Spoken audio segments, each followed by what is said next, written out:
Satan, the most terrifying and scary figure ever known to human history, the most cunning and powerful being among God's creations, often depicted as the ultimate adversary to human virtue and divine will. But who is Satan? What's his origin, and which methods he uses to choose his prey? In this story, we will explore Satan's armament to unravel these questions. To understand Satan's methods, we first need to delve into his origins. In Christian theology, Satan is often identified with Lucifer, a once magnificent angel who fell from grace. The name Lucifer means light bringer or morning star, reflecting his initial status as a high-ranking angel in heaven. According to the Bible, particularly in the book of Isaiah and Ezekiel, Lucifer's downfall was his pride. He sought to elevate his throne above that of God, leading to a great rebellion. This act of hubris resulted in his expulsion from heaven, transforming him into Satan, the adversary. In the New Testament, Satan appears as the tempter and deceiver, seen most notably in the Gospels during the temptation of Jesus. Here, Satan attempts to sway Jesus from his divine mission,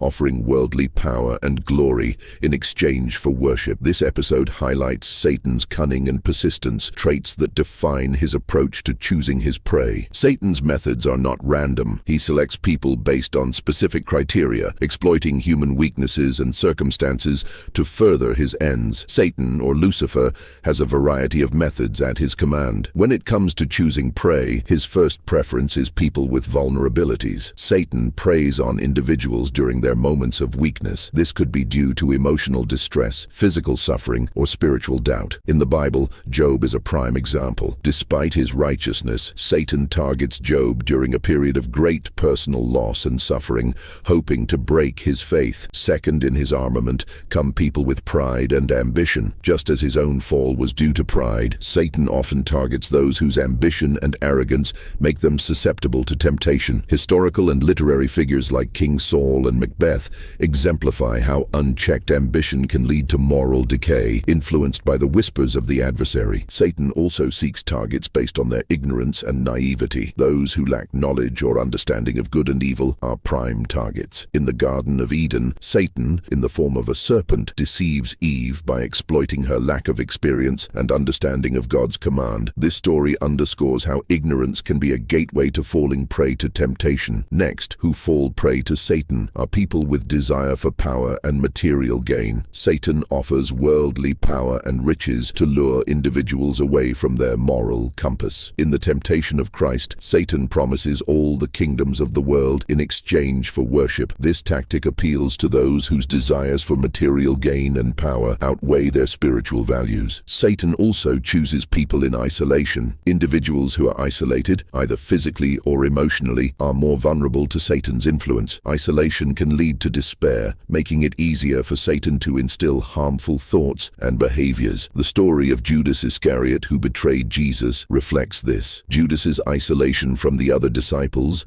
and growing disillusionment made him susceptible to Satan's influence. As you may have guessed, Satan's strategies are diverse and tailored to the individual. Further, we will tell you some common methods he employs so you can arm yourself against ancient serpent and protect your family as well as your loved ones. One of the methods he uses to fulfill his goals is subtlety and deception. Satan rarely presents temptation in an obvious manner. Instead, he uses subtlety and half-truths to deceive. This is evident in his interaction with Eve, where he twists God's words to create doubt and confusion. Next approach he employs as his weapon is appealing to desires. Satan targets human desires, whether they be for power, wealth, pleasure, or knowledge. By promising fulfillment of these desires, he lures individuals into compromising their values. The story of King Solomon's downfall is a classic example, where his desire for political alliances led him to idolatry. Fallen angels' armament also include fostering doubt and despair. By instilling doubt and despair,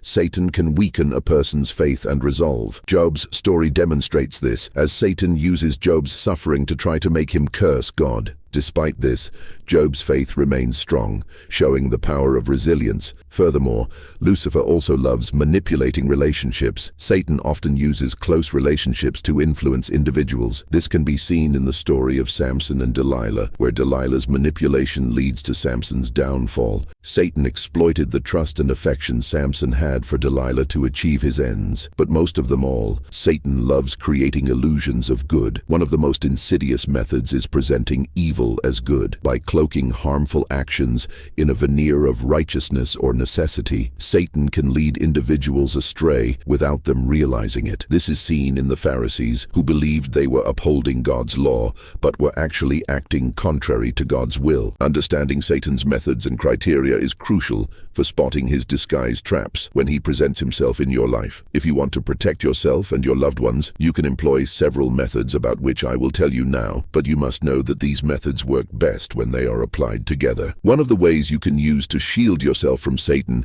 is strengthening faith and knowledge. A strong foundation in one's faith and knowledge of moral teachings can act as a shield against deception. Jesus' responses to Satan's temptations were rooted in Scripture, demonstrating the importance of understanding and internalizing spiritual truths. Another piece of our shield is cultivating humility. Recognizing and curbing pride can prevent the arrogance that leads to downfall. Practicing humility and acknowledging one's limitations can protect against the temptations that arise from ambition and self-importance. Next part in our armament should be seeking community and support. Isolation makes individuals more vulnerable to negative influences. Engaging with a supportive community can provide strength, encouragement, and accountability, making it harder for Satan to exploit moments of weakness. Furthermore, we most certainly need practicing discernment on our side. Developing the ability to discern good from evil, even when it's not immediately obvious, is vital. This involves questioning and critically evaluating situations and decisions, seeking wisdom and guidance from trusted sources. Another ally we should employ against evil is maintaining hope and resilience. Even in the face of suffering and despair, maintaining hope and resilience can thwart Satan's attempts to instill doubt and despair. The story of Job is a testament to the power of unwavering faith and perseverance. Satan's role as the ultimate adversary is a profound aspect of theological teachings, offering insight into the nature of temptation and the human condition.